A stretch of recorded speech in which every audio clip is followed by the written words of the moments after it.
why do we do the things that we do? Motivation.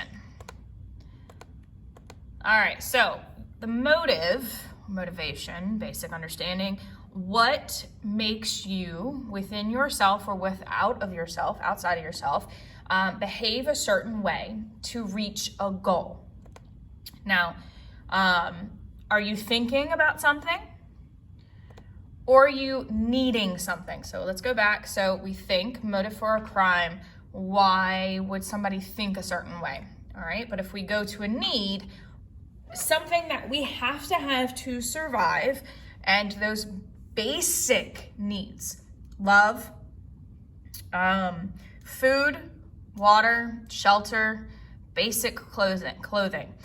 Those are our basic needs. I did not specify what type of food. I just specified that you need those things to survive. Okay. Biological needs, these are things that you biologically, physical, survival stuff that you need, physically. Psychological, those are learned.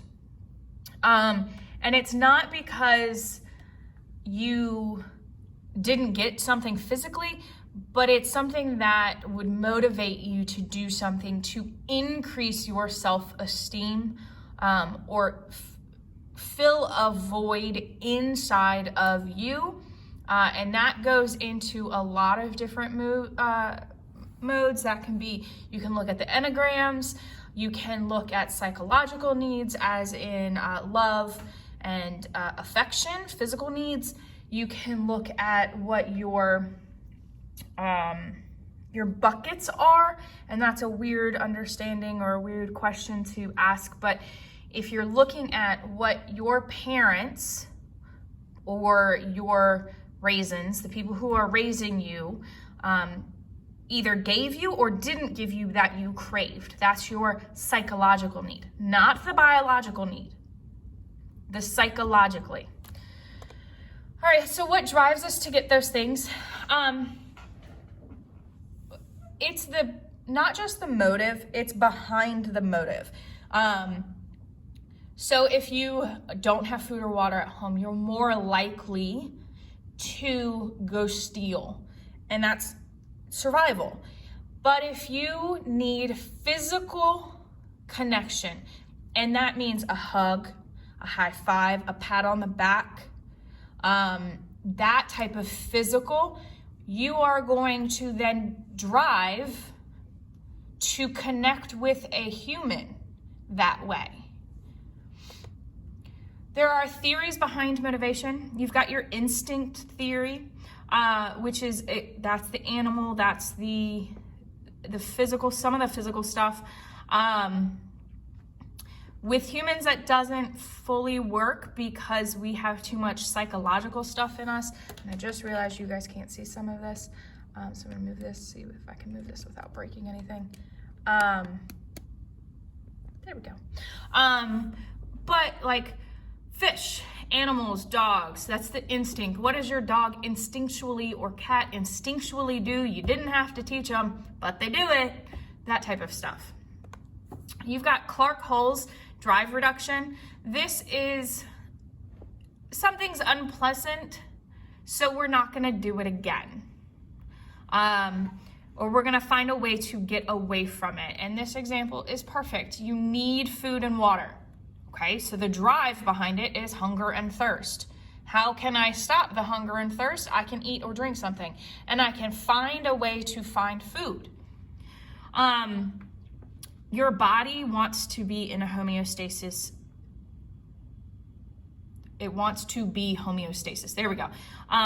Because it doesn't want to have these drives throughout life. Like it literally just wants to, your biological stuff just wants to coast. So this is where hangry comes into play. Your body doesn't want those things. So what can it do to reduce those bad areas? Humanistic. This is really big in the Renaissance. This is kind of still a really big deal especially once you have safety at home, if you have love, if you have the basic biological needs, the humanistic theory comes in play, and it's usually at the top of a pyramid, and we'll hopefully get to that in a second. But this is your personal growth. So I don't want to be a grouchy person, so how can I cope with my grouchiness? Maybe I can exercise more, maybe I can eat better food. Or the artistic stuff. When I am sad, I'm going to draw a picture, that type of artistic fulfillment. It's not the basics, biological needs, it's the creative brain. Here we go, Maslow. He is the pinnacle of these, of motivation and why you do the things you do. So physical, and I know that's not the word that's there, but this is the basic needs, the basic biological needs you have to have. Safety comes next because that is going to be, it's going to make you feel more fulfilled, and it's going to allow you to have the physical stuff. So these kind of go together. Love and belonging. Now this is an interesting one. This is, I call it family, because sometimes our family doesn't meet a lot of our needs, so we have to find a family, friends who become family, who meet our needs, as well as the sexual intimacy. That's not at the bottom. You can survive without the sexual intimacy. But once we get here, it's part of what motivates you through life. And then again, love and belonging and esteem kind of go together, because if you have love and belonging either from your family or family, and you can satisfy the sexual intimacy, which can basically be, can simply be holding hands with somebody, it does not have to be anything more than that, then these two kind of go together. Because you're going to have the self-esteem. Somebody loves me, I'm happy, I'm good. I have respect for other people respect me. I can do this. Once we get up here, this is where we acknowledge that we have prejudice. Everybody has a bias. I don't care who you are, you have them. And then I'm going to push outside of that. I'm going to accept the facts that are in front of me that have not been twisted. I'm going to look at creativity. What can I make more beautiful within my own life? I might even go, I don't know, on vacation spontaneously. So when we get here, this is where most people want to get to, but they have to get through these things. If you don't have these things, this is a part of it, but you can't fully actualize yourself until you are sustained in these pieces. We've got our socioculture. This is, the culture tells you how to do it.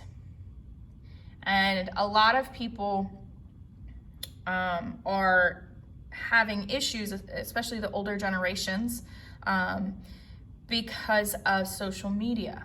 The social media movement is telling you exactly how you're supposed to do everything. You do it for the post, you do it for the likes, you do it for everybody else, but do you actually want those things?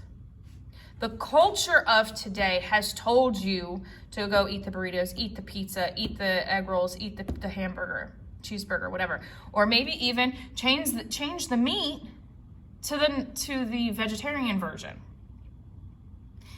So it's the culture around you that you have created.